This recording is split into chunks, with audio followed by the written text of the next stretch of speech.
Hi guys, आप कैसे हैं? आई होप अच्छे होंगे। आज के इस वीडियो में हम देखने वाले हैं व्यक्तिक जो भिन्नता होती है जिसे कहते हैं व्यक्तिक व्यक्तिक ठीक है, व्यक्तिक भिन्नता के बारे में याद करेंगे।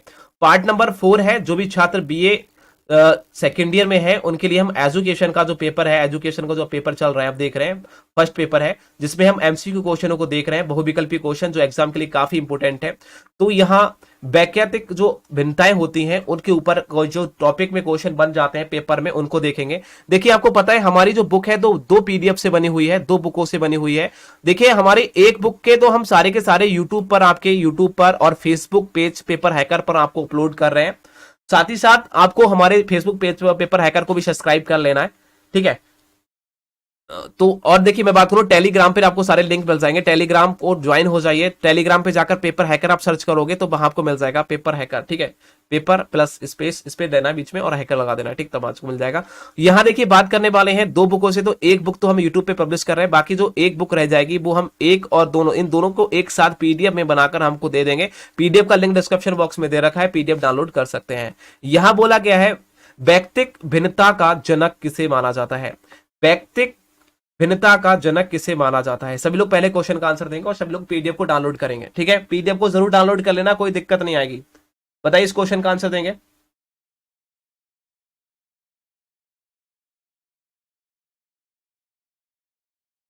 तो सभी ऑप्शन नंबर बताएंगे। Option number Galton, B is right है। तो व्यक्तिक जो भिन्नता है उसके जो जनक हैं वो गाल्टन थे। नेक्स्ट क्वेश्चन बोला है किसने कहा कि एक व्यक्ति का दूसरे व्यक्ति से अंतर एक सार्वभौमिक घटना जान पड़ती है। बताइए, किसने कहा था? ये किसने कहा था कि एक व्यक्ति को दूसरे व्यक्ति से अंतर एक सार्वभौमिक घटना जान पड़ती है? ये किसने कहा था? तो ये कहा था टाइलर ने। ऑप्शन नंबर जिसने भी दिया है बी बिल्कुल राइट है। नेक्स्ट क्वेश्चन यहां बोला गया है व्यक्तिक भिन्नता का आधार क्या है। व्यक्तिक भिन्नता का आधार क्या है, बताइए। धर्म है, शारीरिक है, जाति है, भाषा है? तो आप कहेंगे शारीरिक है। ऑप्शन नंबर जिसने भी दिया है सी बिल्कुल राइट है। व्यक्तिगत भिन्नता का प्रमुख कारक क्या है। व्यक्तिगत जो भिन्नता होती है उसका प्रमुख कारक क्या होता है? तो सभी का आंसर आना चाहिए ऑप्शन नंबर सी, जिसे कहते हैं वंशानुक्रम। बिल्कुल राइट है। नेक्स्ट क्वेश्चन यहां बोला गया है व्यक्तिगत भिन्नताओं का मुख्य कारक जो होता है, यह मुख्य कारण क्या होता है वो आप बताएंगे। व्यक्तिगत भिन्नता का मुख्य कारण क्या होता है? सभी लोग इस पीडीएफ को डाउनलोड कर लेंगे। पीडीएफ का लिंक डिस्क्रिप्शन बॉक्स में दे रखा है, पीडीएफ का लिंक डिस्क्रिप्शन बॉक्स में दे रखा है। बहुत ही बढ़िया। वातावरण और वंशानुक्रम जिसने भी दिया है ऑप्शन नंबर ए बिल्कुल राइट है। नेक्स्ट क्वेश्चन यहां बोला गया है व्यक्तिगत भिन्नता का कारक है या फिर कारण है। कारक वही होता है, ठीक है। व्यक्तिगत भिन्नता का कारण है क्या होता है? देखिए, यह है विभिन्नता। यहां व्यक्तिगत विभिन्नता की बात करें तो मुख्य कारक है वातावरण और वंशानुक्रम। यहां है व्यक्तिगत भिन्नता, तो इसमें क्या होगा? ऑप्शन बताएंगे। छठे का आंसर सभी लोग ऑप्शन राइट देने वाले हैं। वातावरण भी होगा और वंशानुक्रम भी होगा। आयु और बुद्धि, आयु और बुद्धि ये भी होगा। दोनों ऑप्शन, चारों ऑप्शन राइट रहेंगे। नेक्स्ट क्वेश्चन यहां बोला गया है देखिए अंतर्मुखी और बहुमुखी, अंतर्मुखी और बहुमुखी और उभयमुखी कह सकते हैं नामक वर्ग किस प्रकार की व्यक्तिगत विभिन्नताओं से संबंधित है। अंतर्मुखी, बहुमुखी और उभयमुखी नामक वर्ग किस प्रकार के व्यक्तिगत विभिन्नताओं से संबंधित है? बताइए कौन सी विभिन्नताओं से संबंधित है, सभी लोग बताएंगे। तो सभी का ऑप्शन नंबर आना चाहिए व्यक्तिगत, क्या हो जाएगा? व्यक्ति, तब कह सकते हैं। देखिए, ऑप्शन नंबर डी रहेगा व्यक्तित्व संबंधी भिन्नताओं से, विभिन्नताओं से, व्यक्तित्व संबंधी विभिन्नताओं से। ऑप्शन नंबर डी राइट रहेगा। नेक्स्ट क्वेश्चन आपके सामने आ चुका है कि स्कूल बच्चों में, स्कूल बच्चों जो सॉरी जो कह सकते हैं स्कूली, स्कूली कह सकते हैं, स्कूल बच्चों, स्कूली बच्चों में या स्कूल के बच्चों में, ठीक है, स्कूली बच्चों में व्यक्तिगत विभिन्नताएं किस रूप में पाई जाती हैं। स्कूली बच्चों में व्यक्तिगत विभिन्नताएं किस रूप में पाई जाती हैं? फिर स्कूल बच्चों में, स्कूल भी कह सकते हैं, स्कूल भी कह सकते हैं, कोई दिक्कत नहीं है।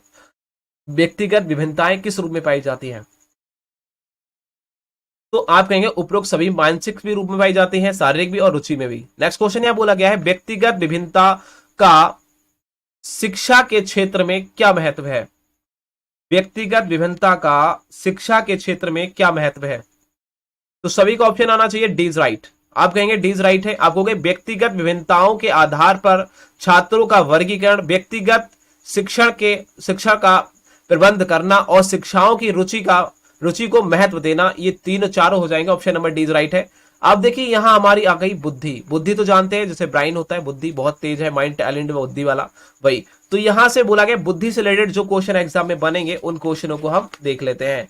बुद्धि से रिलेटेड जो क्वेश्चन एग्जाम में बनेंगे उन क्वेश्चनों को हम देख लेते हैं। और इस वीडियो को ज्यादा से ज्यादा शेयर करना है, पीडीएफ को डाउनलोड कर लेना है, पीडीएफ का लिंक डिस्क्रिप्शन बॉक्स में दे रखा है, ठीक है।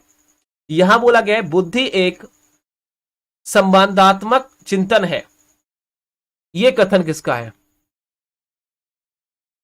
बुद्धि एक संवादात्मक चिंतन है, ये कथन किसका है? ये किसने बोला था?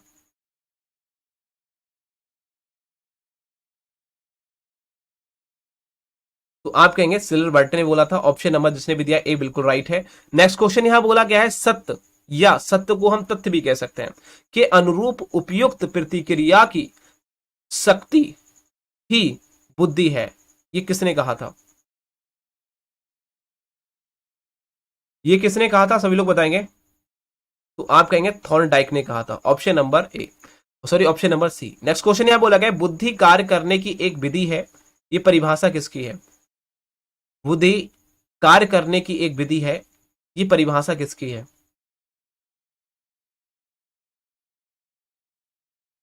तो आप कहेंगे ये वुडवर्थ की है। Option number B.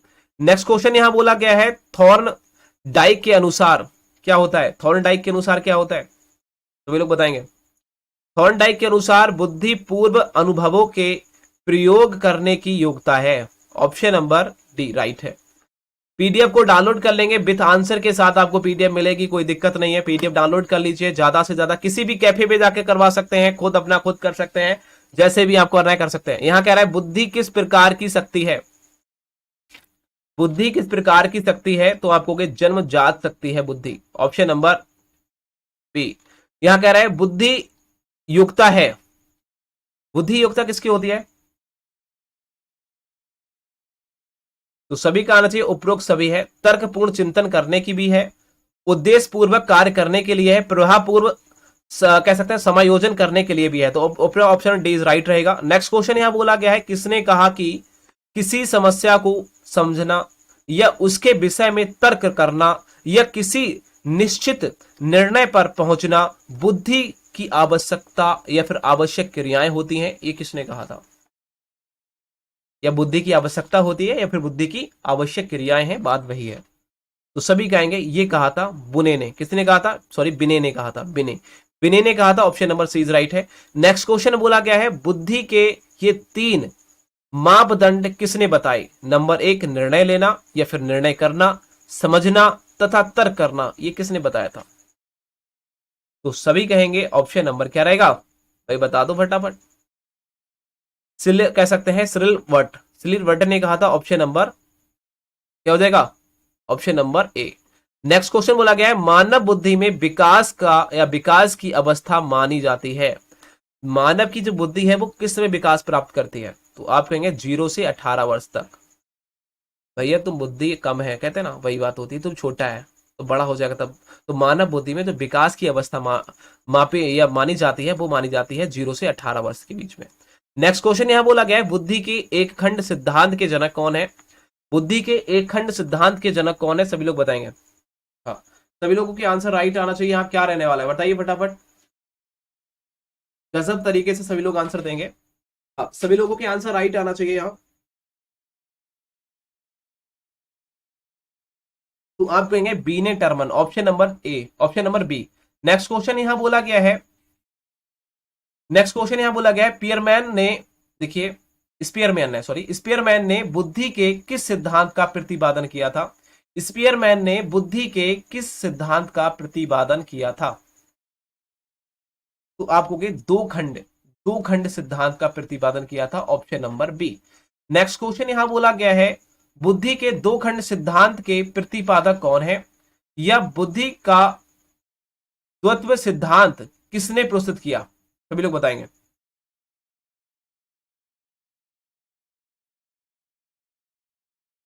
तो सभी का ऑप्शन नंबर आना चाहिए, ऑप्शन नंबर डी, स्पीयरमैन ने किया था। नेक्स्ट क्वेश्चन यहां बोला गया है बुद्धि का त्रिविमीय सिद्धांत कौन सा है? बुद्धि का त्रिविमीय सिद्धांत कौन सा है?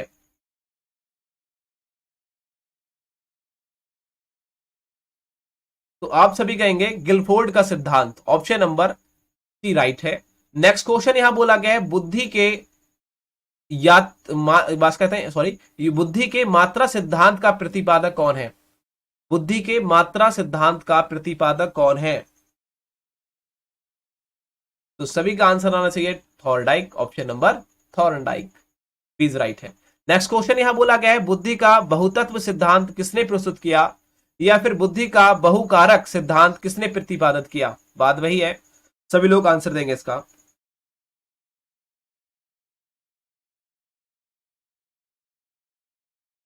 तो सभी कहेंगे थर्स्टन ने, option number B is right, sorry option number D is right है। नेक्स्ट क्वेश्चन यहां बोला गया है कौन सा सिद्धांत बुद्धि का सिद्धांत नहीं है? कौन सा सिद्धांत बुद्धि का सिद्धांत नहीं है? तो मात्रा का सिद्धांत बुद्धि का सिद्धांत होता है, ठीक है।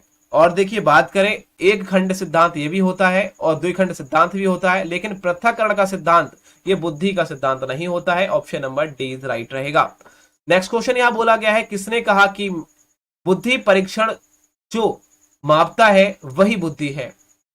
कहते हैं किसने कहा कि जो बुद्धि परीक्षण को जो नापता है, जो परीक्षण होता है बुद्धि परीक्षण नापता है वही बुद्धि है? ये बात किसने कहा था?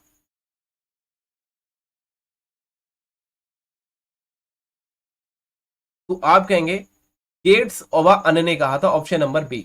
नेक्स्ट क्वेश्चन यहां बोला गया है बुद्धि परीक्षण परीक्षण जो होता है, बुद्धि परीक्षण के जनक कौन है? बुद्धि के परीक्षण के जनक कौन है बताएंगे? बुद्धि परीक्षण के जनक कौन है? तो सभी का आंसर आना चाहिए बी ने, ऑप्शन नंबर जिसने भी दिया है बिने, जिसे कहते हैं बिने, ठीक है, option number A is right रहेगा।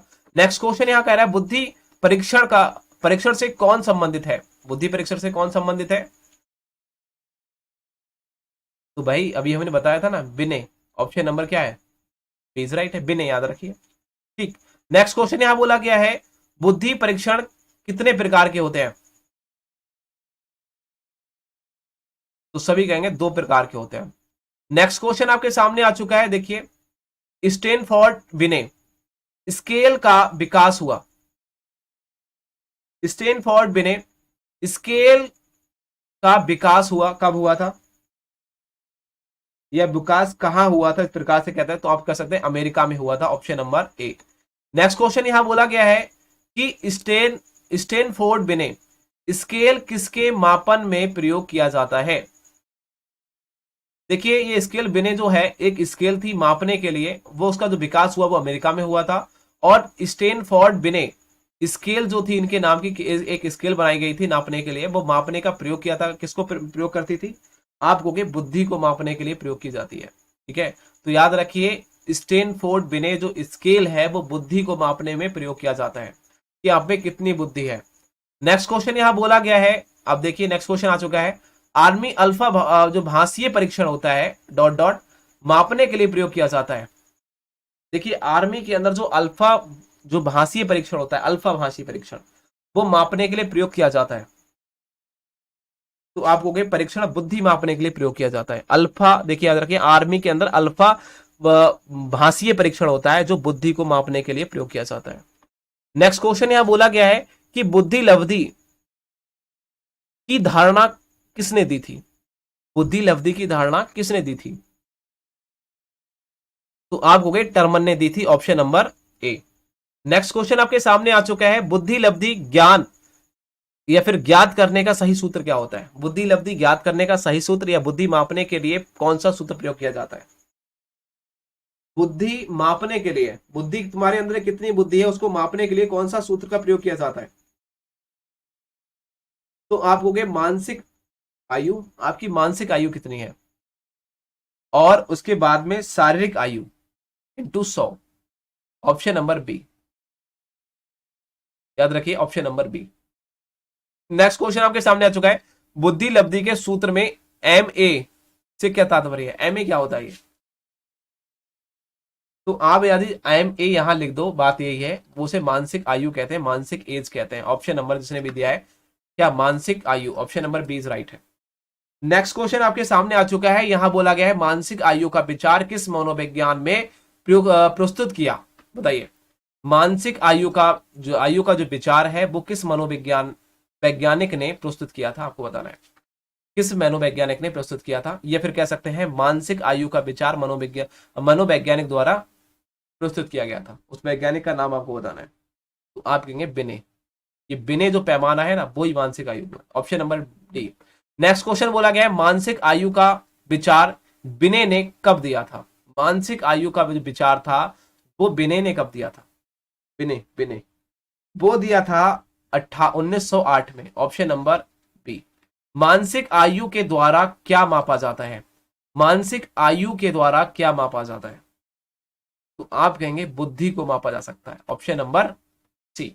नेक्स्ट क्वेश्चन बोला गया है एक सामान्य विद्यार्थियों की बुद्धि लब्धि होती है या फिर सामान्य बालक की बुद्धि लब्धि का प्रयास होता है? सभी लोग बताएंगे क्या रहता है? ऑप्शन नंबर सभी लोग बताएंगे। अभी कॉल करते हैं यार, चिंता मत करो, हम सारी कॉल बैकअप करते हैं, कोई दिक्कत नहीं है। अभी हम क्लास ले रहे हैं यार, वो नहीं उठा सकते हम किसी का। ऑप्शन नंबर क्या रहना है? 30 का ऑप्शन नंबर सभी लोग देने वाले हैं। ऑप्शन नंबर रहने वाला है वो है 90 से 110। Option number C. Next question आपके सामने आ चुका है, इस क्वेश्चन को देखिए। नेक्स्ट क्वेश्चन आपके सामने आ चुका है, कह रहा है एक प्रतिभाशाली विद्यार्थी की बुद्धि लब्धि होती है। एक कह सकते हैं प्रतिभाशाली एक विद्यार्थी है, उसकी बुद्धि लब्धि होगी। बताइए कितनी होगी? तो आप हो गए 140 से 150। Option number D. यहां बोला गया है एक बालक की वास्तविक आयु 12 वर्ष है और मानसिक आयु कितनी है? 15 है। तो बुद्धि लब्धि क्या होगी? हमने कहा क्या रखना है, हमें मानसिक आयु ऊपर रख देनी है और वास्तविक जो आयु होती है वो 12 रख देनी है, इंटू 100 सुबह करेंगे, आंसर आ जाएगा आपके सामने। इसको कर दीजिए। देखिए 3 पंजे 15 इस प्रकार से काट के देख सकते, 300 हो जाएगा ना। 3 चौक 12, 3 पंजे 15, 25, 25 चौका 25 पंजे 125। ऑप्शन नंबर डी आएगा इसका। Option number D is right है, 125। क्वेश्चन को सॉल्व कर दिया मैंने, यहीं देख लीजिए। नेक्स्ट क्वेश्चन यहां बोला गया है यदि किसी बालक की शारीरिक आयु 10 वर्ष है और उसकी मानसिक आयु 12, तो उसकी बुद्धि लब्धि क्या होगी? तो मानसिक आयु को ऊपर रखते हैं और जो शारीरिक आयु होती है वो नीचे रखते हैं, इंटू 100, 0 0 कट जाएगा, 120 वर्ष। ऑप्शन नंबर डी बिल्कुल राइट है। Option number D is right है। आज की वीडियो कैसे लगी कमेंट सेक्शन में आप सभी लोग बताइएगा। आज की वीडियो कैसे लगी कमेंट सेक्शन में आप सभी लोग बताइएगा। वीडियो पसंद आई चैनल को सब्सक्राइब करिएगा, ज्यादा से ज्यादा दोस्तों को शेयर करिएगा और इसके हम पार्ट 6 में पहुंचेंगे और कुछ इंपोर्टेंट क्वेश्चनों को देखेंगे। ठीक है, पार्ट 6 में हम नेक्स्ट वीडियो में देखेंगे जिसमें हम व्यक्तित्व के बारे में याद करने वाले हैं। चलो इसको ऐसा करते हैं, व्यक्तित्व को भी यहां क्लियर कर दें क्या? बताइए बताइए, व्यक्तित्व को भी हम खत्म कर दें, व्यक्तित्व को भी यहीं खत्म कर दें या नेक्स्ट वीडियो में करें? नेक्स्ट वीडियो में कराते हैं, ठीक है, यहीं एंड करते हैं इस वीडियो को। बाय टाटा। नेक्स्ट वीडियो में हम पार्ट नंबर 6 में पहुंचेंगे। ठीक है, थैंक यू।